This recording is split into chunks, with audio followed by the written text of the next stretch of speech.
out there in YouTube land. Rival here. Thanks for stopping by. It's been quite a while since my last video, and I do apologize for that. Lots been going on. Got past a lot of stuff, lost a few people in my life, lost a dog in my life, took a long extended vacation, been slowly getting back in the shop, slowly getting back things in and on the bench. So we're slowly going to be making a few videos tonight. Hopefully I'll be making enough videos to cover a couple weeks worth of content. But this is the first thing I wanted to show you. As you can see, we've got a brand new in the box Hinderer knife. Hinderer celebrating their 30 years this year with the release of the Maximus Dagger. So in the box, of course I can't leave anything stock, so there's already a new set of scales on here. We'll cover that in just a second here.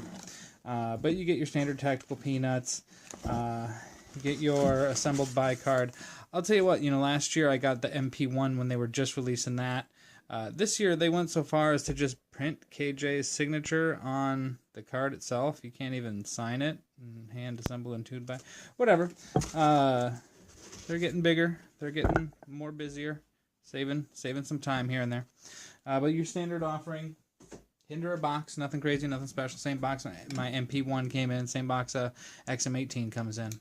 To show you the original look of the knife, one of the things that Rick has been talking a lot about when he does talk about this knife is the fact that it is 100% symmetrical. One thing he's been working on over time is just making sure that he's taking full advantage of the dagger concept in that every side is, each side, half, is equal to the other half. So it originally came with this G10 scale. Sorry about that, technical difficulties, but we are back. So we're just showing you the original G10 pattern scale that it came with. Not the standard Hinderer design or pattern that you see on like the XM18, a slightly new pattern. Medium grippy, black G10, nothing splashy. It is a thin overlay, actually. A little more than a 1/16 of an inch thick. And the liners on this knife, they're a little bit thicker than liners, a little bit thinner than your standard frame fare. But I would still definitely call this a frame lock. As you can see, I went ahead and made some carbon fiber overlays out of very thin carbon fiber. It's actually the same, it's only 2/1000ths thicker than this, so did not add any weight or anything to the knife at all, other than just some badassery.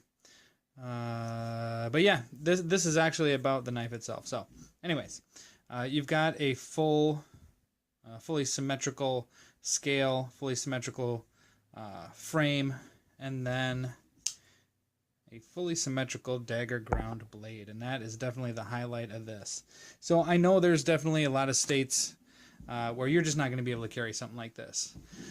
New York guys, sorry. Well, actually, I think they're passing some repeals as we speak, so I don't know if that's going to include daggers or anything like that, but you might be lucky. But where I'm at, we recently were the benefits of one of the repeal acts from Knife Rights, and I can carry whatever the fudge I want.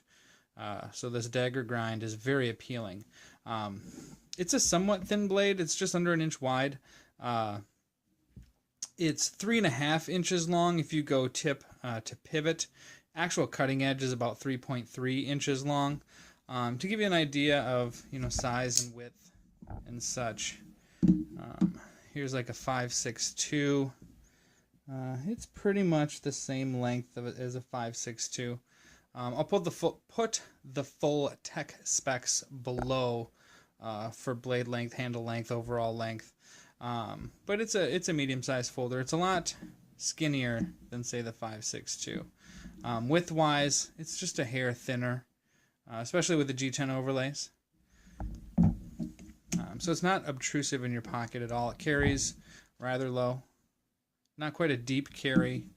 It's not like a looped clip like this. But again, this is out of the Hinderer shop. This is a ZT. Pretty standard fare. I mean, it's a slightly modified Hinderer clip, but it's your standard Hinderer clip. It's got one screw instead of a double screw because the construction is simply a single standoff that goes through on both sides. Now the G10 scale does have a filler tab, so if you want to flip the scale left to right for left-hand carry or right-hand carry. But the nice thing about this being perfectly symmetrical is if I really wanted to flip this around, I could just take the whole scale off, swap it with this scale, because this scale is the exact same as this scale. So interesting, fun, no worries. The only real difference in carrying something like this is just being aware of the fact that it is double edge. Because when it's time to close it, you either want to use, I mean, this would be the flipper tab, so I guess this would be the top guard. Or, you know, it's got a very good action. I can let the blade close of its own accord. Now, it is on the Nylotron washers. Come on, Hinder. You know, the amount of money you spend, you'd think you'd still get phosphor bronze. But, you know, I've been carrying this thing for 4 days straight now. It is very well broken in. The action is very snappy, unlike, you know, one of the older model XM18s or something like that. You know, it's not ZT snappy, but it is definitely snappy. It is definitely fun and addicting to flip. Being double edge, it's interesting to use. You know, my plan is to use the standard edge just, you know, for everyday cutting, everyday tasks, what have you, and really leave this edge as keen as possible and use it when I need to do fine cutting or make sure that I've got a finely tuned edge. But something that's nice that you're not going to see your regular knife doing. Hopefully I can not have any problems being at this angle, but whoop. Oh, I've got like 3 pieces stuck together. Sorry. Hold on. Front side, back side. Whoop. One times. Front side, back side. Now, coming from the Hinderer shop, it wasn't exactly that sharp. I had to strop it for about 10 minutes, 5 minutes on each side to get it nice and hair-popping sharp. Out of the box, it was serviceable. It just wasn't super keen. But at this point, it is very keen. The action is very snappy. The carbon fiber overlay I personally like a lot. It's got, you can see some pinstriping on the side because it's the unidirectional core with a twill top layer. I'll probably do another video on this knife because I've got some more things in store for it. This is a titanium frame lock, so the titanium will eventually be anodized. There is no insert, interestingly, here. I have not taken it apart yet. I'm hoping it is carbidized.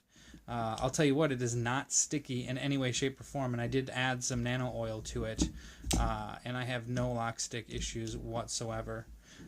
There is not your traditional Hinderer lock bar stabilizer because the overlay acts as an over travel stop.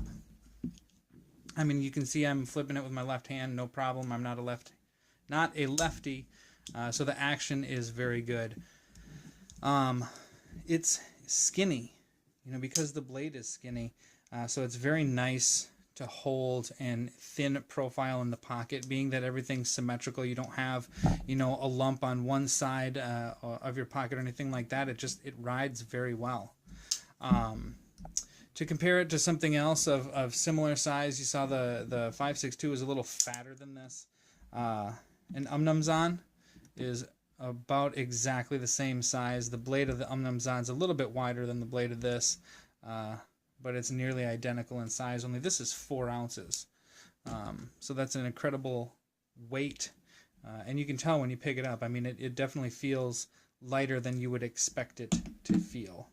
The other thing to compare it to would be, obviously the handle's thinner on a Ultratech, but that's the only other dual edge blade that I have. The blade length is almost identical.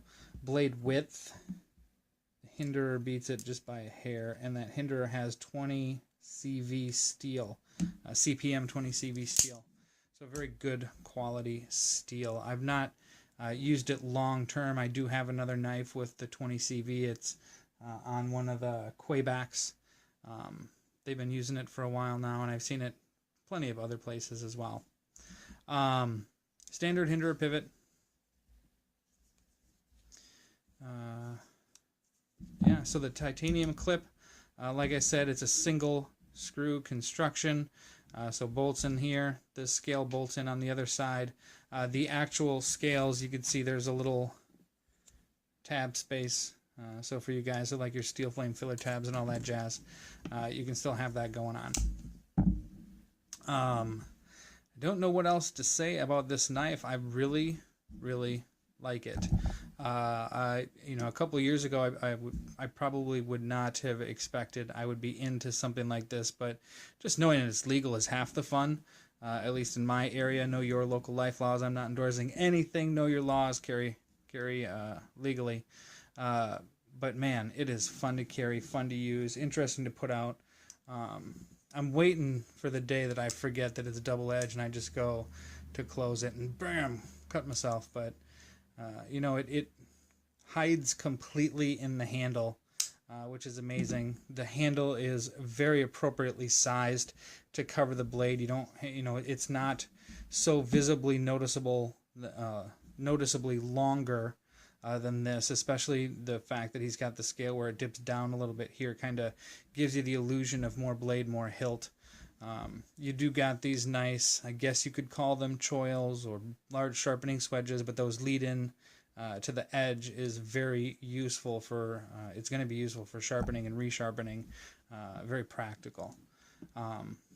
As far as the ergonomics, surprisingly, you see these little wings here, and you would expect that might get in your way, but it acts as a first and second finger choil on the downside and a perfect place to put your thumb on the top. So it is extremely comfortable in the hand, and being that it's perfectly symmetrical, that goes for either direction. If you lose, you use this as your primary edge, flip it over, you've got a second edge there. So if you're doing a lot of work, bam, you've got a backup edge here without having to re-sharpen, stop what you're doing, anything like that. So I imagine it will be quite useful in practical use. Most people look at that, though, you're going to have a hard time convincing them it's a tool. That's exactly what it is. So again, I'm highly impressed by this piece. I've been carrying a lot of ZTs, gotten away from the semi-customs and customs. Not completely, I still carry a lot of different stuff, but man, this is going to be in my pocket for a while, at least until those 0055s come out from ZT. So if you have the opportunity to get one of these, it's legal in your area, you've been contemplating it, thinking about it, I say dive in, man. Dive in full force. I really don't have any complaints about this knife. It's fucking sweet. I just can't think of anything to complain about. I love the symmetry of it. I love the usefulness of it. I love the double edge part. I like the action has been tweaked and improved to the point where you just don't have a problem closing it. Like, I don't anticipate that being a problem. Couple that with the fact that there's just no other double-edged flippers out on the market. Brian Nadeau makes a badass one, but it's custom, it's expensive as fudge, and I don't think he's even taken open orders on them. So unless he decides to change his game, this is going to be the only one in town, so I highly recommend it. Like I said, right after this, I'm going to be filming a couple more videos, a couple pimp jobs. I got a light review video, so thanks for subscribing, thanks for hanging in there. Like and subscribe if you haven't already. Thanks for stopping by. Peace.